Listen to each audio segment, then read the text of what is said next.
Bug-eyed demon. In the hushed hours of the night, I lay in bed, cocooned by the comforting darkness of my room. A faint moonlight seeped through the curtains, casting eerie shadows on the walls.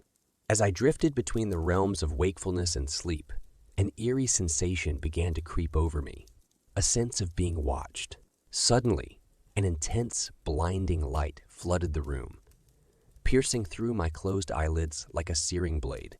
My heart hammered in my chest as panic gripped me, freezing my limbs in place. The once familiar room had transformed into an otherworldly realm, illuminated by a bluish-white radiance that seemed to originate from everywhere and nowhere at once. Out of the luminous haze materialized figures that defied reason. Gray, slender beings with large, unfeeling eyes and elongated limbs glided towards me. I was powerless, unable to tear my gaze away from their unsettling forms. Dread washed over me in relentless waves as they reached out to me, their touch icy and alien against my skin. With an unnatural strength, they lifted me off my bed as if I weighed nothing more than a feather. Their touch was cold, and my body felt numb as they effortlessly carried me through the air. My voice remained trapped within my throat, unable to escape as I was transported through the veil of my window and into a surreal landscape, bathed in the eerie glow of the moon. The sensation of floating through the air was accompanied by a strange absence of sound, as if the world itself had been muted. Fear swirled within me like a vortex, threatening to consume my sanity. As I was carried upwards, the sky distorted into unnatural hues, like an oil painting gone horribly wrong. Stars seemed to shift and contort, twisting into shapes that defied logic.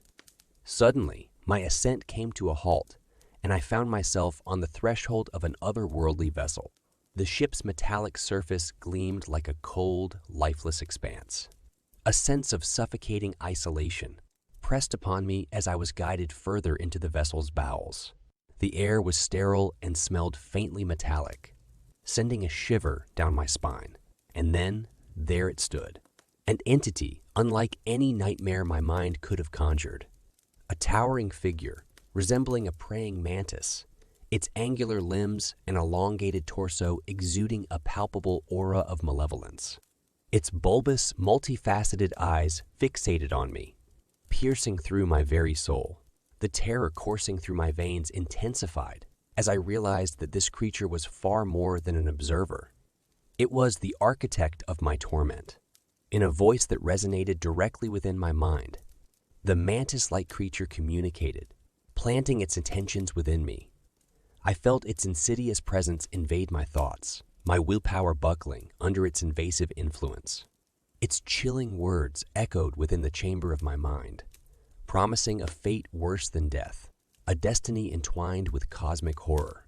As the creature's influence took hold, I felt myself losing control over my own body. My limbs moved with an alien puppetry, acting against my own volition.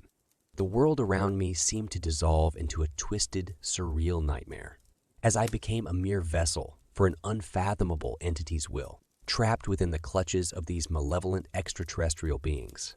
I became a plaything in a cosmic nightmare, a pawn in a macabre tableau beyond human comprehension. The terror was unending, the horror inescapable.